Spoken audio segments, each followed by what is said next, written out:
Yes. So it says Ashes on the road trip. Yeah, sure. तो उसके बारे में कुछ बताइए. So basically, this is a story of a joint family, and we say that it's the last joint family of the city. And what happens to that family? So it's basically the patriarch of the family dies, and then he has this wish that his ashes to be immersed in one of the rivers in Pandharpur, and some part of it to the ancestor house, and some part into the field, their ancestor field. So this family, the rest of the family takes his ashes to the trip. These ashes are on the road trip. So the film about their interpersonal journey of that joint family. Marathi में इसको कारखानाची. कारखानीसांची वारी. Karkhanis is the surname. ये एक surname है कारखानीस. उनकी वारी यानी जो पिलग्रिमेज होता है पंढरपुर का हर साल में होता है, उसके ऊपर का ये है. ओके, तो ये बहुत यूनिक स्टोरी. आपको क्या कहना है इसके बारे में? अब यूनिक स्टोरी है कि मालूम नहीं है कि जो ऑडियंस देख के बताएंगे कि यूनिक है कि क्या है, क्योंकि बहुत सारे मराठी में बहुत सारे लोग उन लोगों ने वारी के ऊपर फिल्म बनाई है. लेकिन हमारी फिल्म कुछ अलग तरीके की बात करती है. हम फैमिली के बारे में बात कर रहे हैं कि फैमिली किस तरीके से एक जॉइंट फैमिली, जो एक फैमिली का जो हेड ऑफ द फैमिली है, जब उसकी डेथ के बाद उस फैमिली का क्या होता है, उसकी इंटरपर्सनल रिलेशनशिप कैसे उस सरफेस पे आते हैं. बहुत सारी चीज़ें होती हैं, फाइनेंशियल होते हैं मैटर, इंटरपर्सनल प्रॉब्लम्स होते हैं, वो किस तरीके से सरफेस पे आते हैं. तो film is all about that. Okay, तो ये पिक्चर पहले ही बन चुकी थी, उसके बाद में फिर लॉकडाउन हैपेंड एंड अभी finally it's going. So how it's the feeling? Is feeling great actually, because हम लोगों ने जब उसका पूरा एडिट किया और हम लोग साउंड का काम कर रहे थे तब पैंडमिक लग गया, लॉकडाउन हो गया. उसके बाद हमने पूरे लॉकडाउन में साउंड का काम किया, वर्क फ्रॉम होम किया, बैक एंड फोर्थ जा गए थे. जैसे पहला लॉकडाउन खुला तो सो अनलॉक 1 में हम लोगों ने थोड़ा साउंड का काम और किया, फिर से लॉकडाउन हो गया, फिर से थोड़ा काम किया. इस तरह से करते करते हम लोगों ने फिर फिल्म टोक्यो में सिलेक्ट हो गई. फिर 3 दिन और 3 रात बैठ के हम लोगों ने उसका DCP बनाया, जो फाइनल जो प्रिंट होता है वो बनाया हम लोगों ने, और फिर हम लोगों ने वो टोक्यो में भेजा. वो बहुत स्ट्रगल था इसमें फिल्म को बनाने के. जो एक्टर्स है सब देख सकते हैं, हम 4 5 जन हैं जो लीड रोल में है, तो उनकी एक्टिंग के बारे में आपको क्या कहना है? उनके उनकी एक्टिंग के बारे में आपका क्या कहना वो तो बहुत मंजे हुए एक्टर हैं मराठी के. बीत मोहन आगाशे, प्रदीप जोशी, अमय वाघ, गीतांजलि कुलकर्णी, ये सब मंजे हुए एक्टर हैं. अजित अभ्यंकर जी का दूसरी फिल्म है ये. He is not a basically an actor, he is a politician by the. So उनको मैंने एक्टिंग करवाई उनसे, लेकिन सब ने अपने लोग इतने बखूबी निभाया है, और वो रिलेटेबल कैरेक्टर है. उन्होंने वही कैरेक्टर अपने आजू बाजू देखे हुए हैं, सो उनके लिए बहुत मुश्किल नहीं था वो पोर्ट्रे करना. और वो सब तो बहुत बड़े एक्टर्स हैं, तो मेरा तो सौभाग्य है उनके साथ काम करना है. है? Lastly anything you want to say to the fans? मैं ऑडियंस को ये करूँगा, जब भी ये फिल्म OTT पे आए, सोनी लिव पे वो आ रही है, तो 10 दिसंबर को, तो हम एक्सपेक्ट कर रहे हैं कि ज़्यादा से ज़्यादा लोग देखें. हर भाषा, यानी इंडिया में जितनी सारी भाषा है, हर कोई ये फिल्म देख सकता है, क्योंकि वो ये यूनिवर्सल अपीलिंग स्टोरी है. इससे कोई सिर्फ मराठी सिनेमा करके मत देखे, वो एक यूनिवर्सल सिनेमा करके देखिए. ये हमारी आपकी स्टोरी है, इट्स अ कॉमन स्टोरी, तो आप इन्जॉय कर सकेंगे. इट्स अ ब्लैक कॉमेडी, तो आपको मज़ा आएगा. सो आई होप कि लोग उसको सराहेंगे. Thank you. Thank you.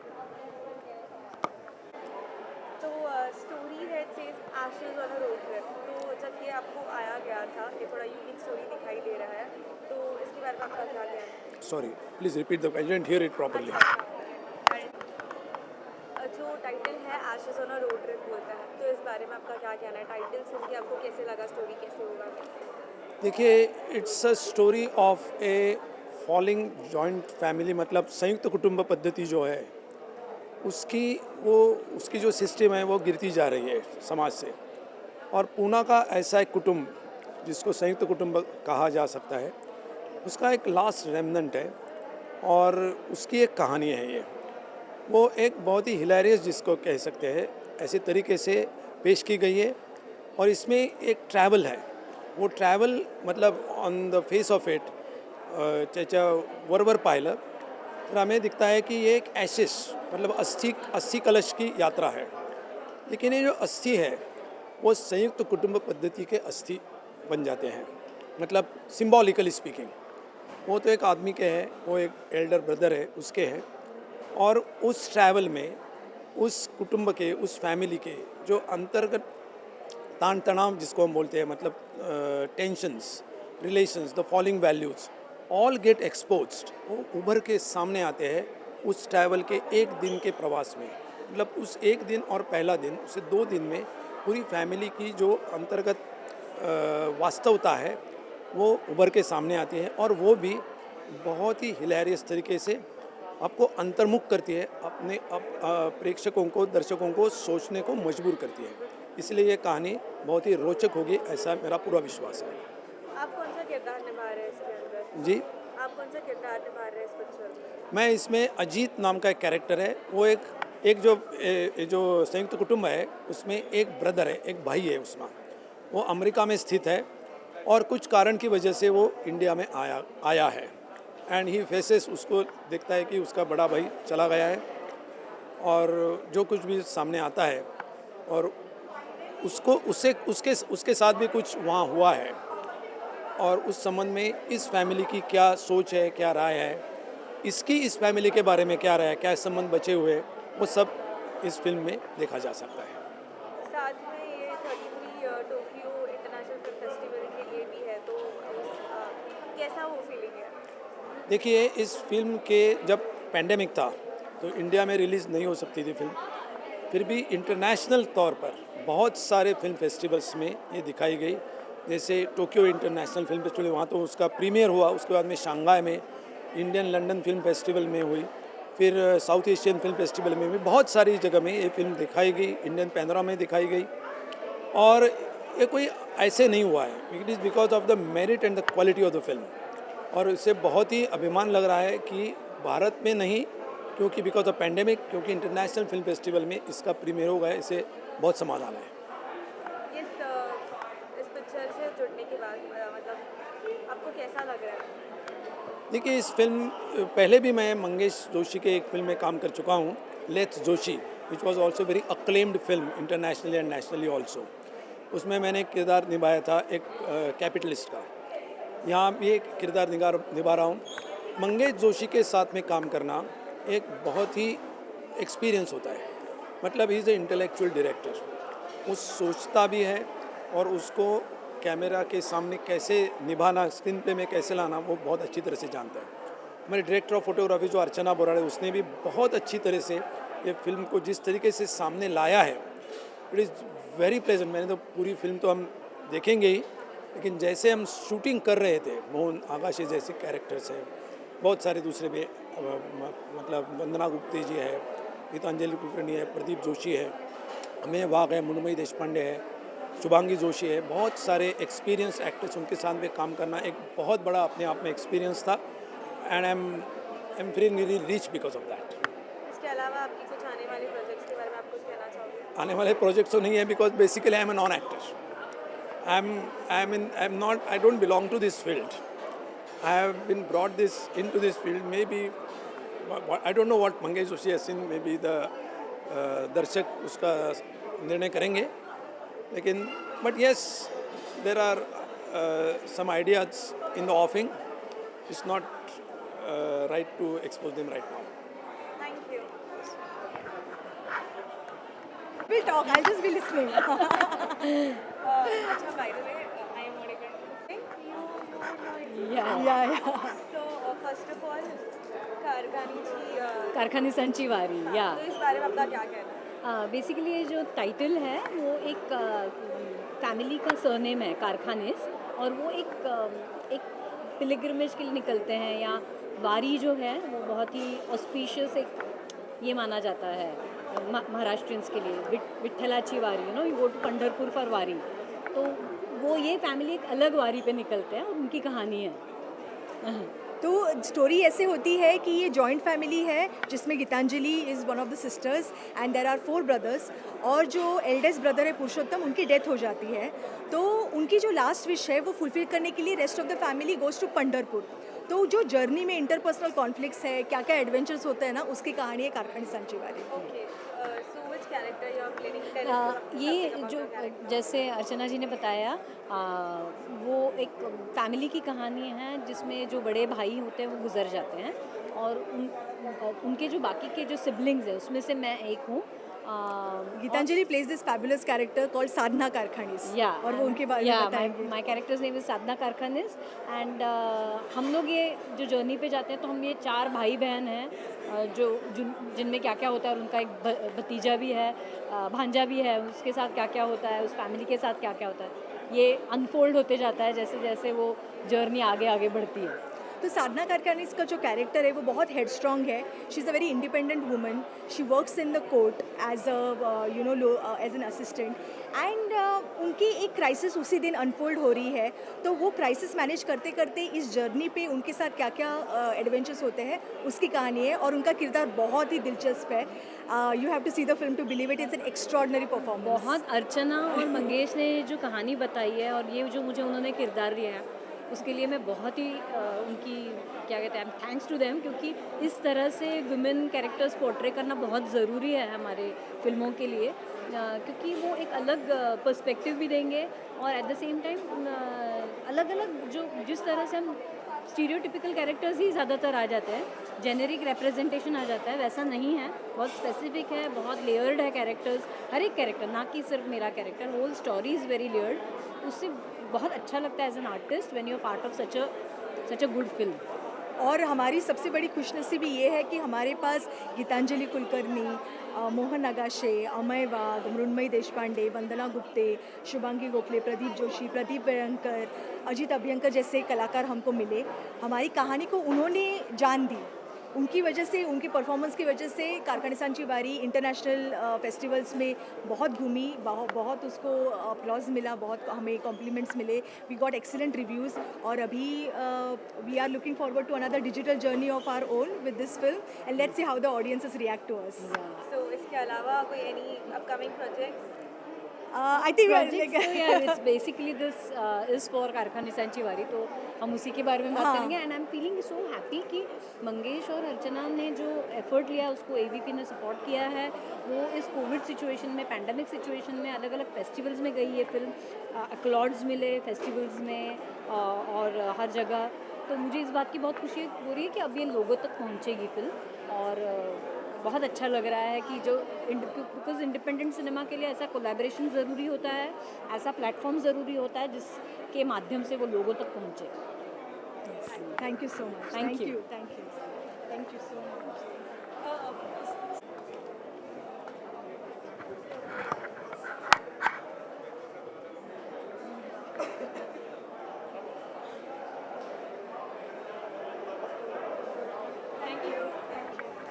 तुम्ही विचाराल ना?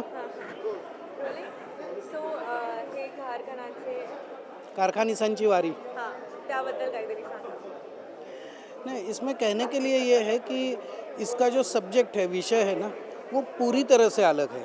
कोई कल्पना भी नहीं कर सकता। मतलब मेन स्ट्रीम फिल्मों की अगर बात करें तो वो भी, या अगर आर्ट फिल्मों की या समांतर फिल्मों की बात करें, इस पर ऐसा विषय नहीं आया है। क्योंकि क्या है, ये एक जॉइंट फैमिली है और हमारे सबसे जो बड़े भाई है उनका देहांत हो चुका है और उनकी आखिरी जो इच्छा है कि मेरी अस्थियाँ पंढरपुर, जो एक तीर्थ क्षेत्र है महाराष्ट्र में, वहाँ पे उनका विसर्जन किया जाए। तो वो पूरा करने के लिए हम सारे भाई बहनें बहुत साल के बाद इकट्ठा हो गए हैं और हम वो अस्थियाँ लेकर पुणे से निकले हैं, पंढरपुर जाएंगे और वापस आएंगे। तो बहुत साल के बाद इकट्ठा होने के बाद हम में क्या क्या इंटरेक्शंस होती है, क्या होता है, पीछे क्या हुआ था, फिर हमारी अपेक्षाएं क्या थी, हमारे बड़े भाई के बारे में भी अपेक्षाएं क्या थी, इस सब से ये स्टोरी तैयार होती जाती है। और मेरा भतीजा हमारे साथ है जो है, और सिर्फ इसलिए कि वो हमारे जैसा एजुकेटेड नहीं है तो हम उसको थोड़ा सा नीचा दिखा रहे हैं, लेकिन वही हमारी गाड़ी चला रहा है, तो वो भी एक उपकथानक उसमें आता है। तो इस तरह से ये स्टोरी आगे चलती है। टाइटल ऐसा क्यों है? हाँ, देखिए, आपको पता होगा महाराष्ट्र में जो है हर साल यात्रा होती है पंढरपुर की, जिसको मराठी में वारी कहते हैं, पंढरपुरची वारी। तो ये जो हमारी यात्रा है पंढरपुर को जा रही है बहुत अलग मकसद से कि हमें वहाँ पे तीर्थ स्थान पे अस्थियाँ विसर्जित करनी। इसके लिए ये कारखानिस जो उपनाम है, सरनेम है, वो हम सब भाई और बहनें हैं, तो इसके लिए हम निकले हैं, इसलिए उसका नाम कारखानिसांची वारी ऐसा रखा गया। अच्छा, आप कौन सा कैरेक्टर प्ले कर रहे हो इस पिक्चर में? मैं इसमें प्रदीप नाम का कैरेक्टर प्ले कर रहा हूँ। मुझसे बड़े भाई है डॉक्टर मोहन आगाशे, उनके पीछे वाला जो भाई है वो मैं हूँ और अजित अभ्यंकर मुझसे छोटा भाई है इसमें। तो मैं थोड़ा सा भावुक किस्म का हूँ, शांत किस्म का हूँ।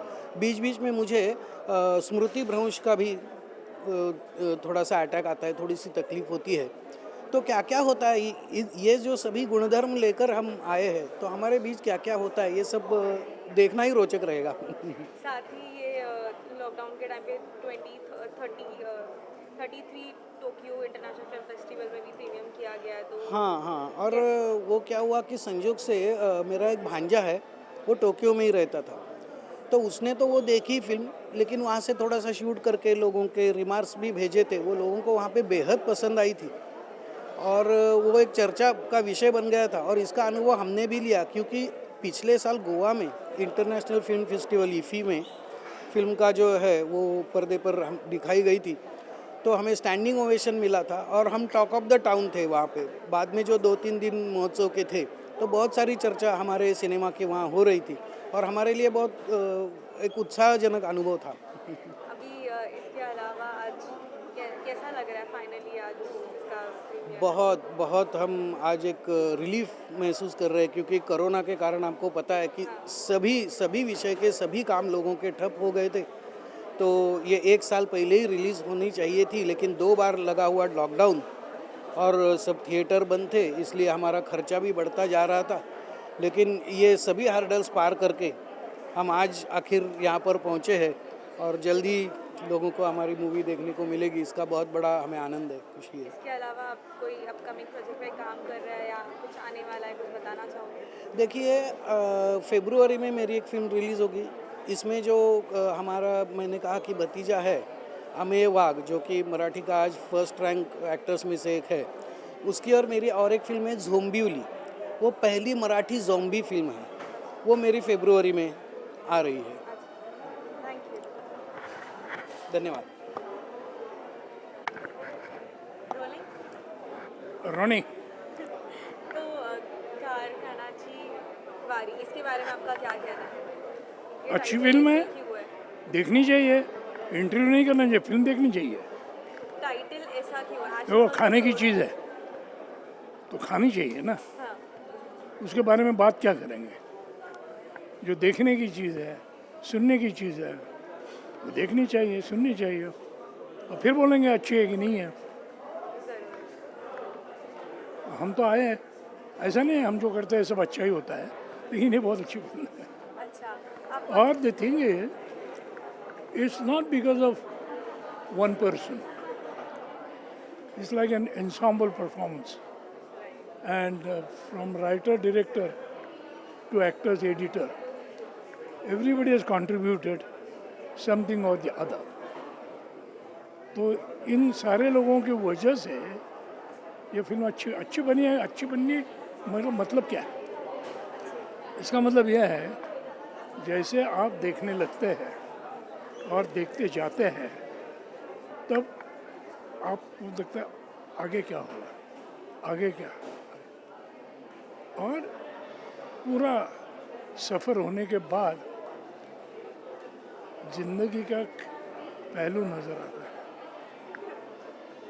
जो शायद हर एक इंसान महसूस करता है, अलग अलग तरह से करता होगा, लेकिन जो बताया गया है वो तो ऐसा ही है कुछ, आप कौन सा किरदार निभा रहे कि हैं? जब हम एक ऐसे कुटुंब में रहते हैं ना, not like single these days, so कैसे लाइफ होता है, कैसे एकोमोडेशन।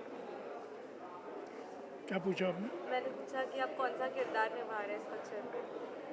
आपको मालूम है इस किरदार ये क्या है फिल्म?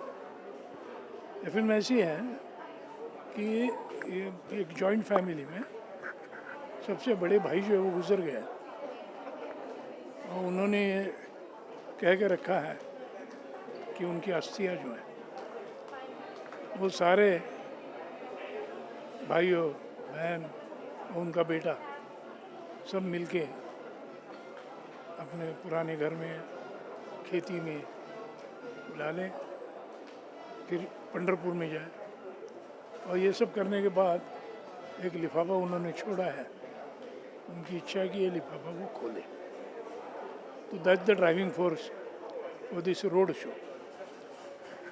तो जैसी फिल्म शुरू होती वहाँ से निकलती है तो ये क्या बोलते हैं, प्रवासी बोलते हैं कि हिंदी में हाँ, सफ़र। सफ़र। हाँ, जिंदगी का सफ़र अलग, लेकिन ये पूना से पंढरपुर तक का जो सफ़र है ये महाराष्ट्र में फेमस है वारी के लिए। वारी पैदल लोग जाते हैं पंढरपुर, और ये उनकी ज़िंदगी के बारे में कुछ जाने। ये फिल्म देखते देखते आप जानते हैं ज़िंदगी के बारे में। साथ में लॉकडाउन के वक्त ये 33rd को टोक्यो इंटरनेशनल फिल्म फेस्टिवल में भी प्रीमियर हुआ था, तो कैसा है वो फीलिंग, कैसा लग रहा है? फाइनली लॉकडाउन के बाद तब नहीं हुआ, बट इधर प्रीमियर होने के बाद आज इसका इधर होने वाला है, तो OTT पे भी आने वाला है ये पिक्चर, लोगों को अभी देखने के लिए मिलेगा OTT। तो आप ऐसा सवाल पूछते हैं जैसे ऐसी चीज़ का आपको अनुभव ही नहीं है। हाँ, आपको क्या लगता है कैसा लगेगा? अच्छा ही लगेगा ना, आएगा, क्योंकि ये पैंडेमिक में एक तरह का बोले कि कल क्या होगा पता नहीं, परसों क्या होगा, फिल्म रिलीज़ हो जाएगी, फिर लॉकडाउन होगा तो क्या होगा। इसलिए OTT पे ही है, वो अच्छा है, जहाँ भी हो वहाँ देख सकते हैं। बढ़िया। इसके अलावा, इस पिक्चर के अलावा आप किधर और कोई प्रोजेक्ट पे काम कर रहे हो या आपका कोई प्रोजेक्ट आने वाला है, सब बताना चाहोगे? हाँ, चल हमारी और एक फिल्म तो मेरी आ गई, तूफान, हिंदी वाली, राकेश ओम प्रकाश मेहरा की, वो भी OTT पे ही है। और एक फिल्म है मराठी है, वंस अपॉन अ टाइम आने वाली। एक फिल्म के स्क्रिप्ट पर काम चल रहा है सुमित्रा भाव। बहुत सारी छोटी छोटी फिल्में की है, वो भी अच्छे हैं। Thank you.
त्याचा वाईट सुरू आहे.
Doctor smile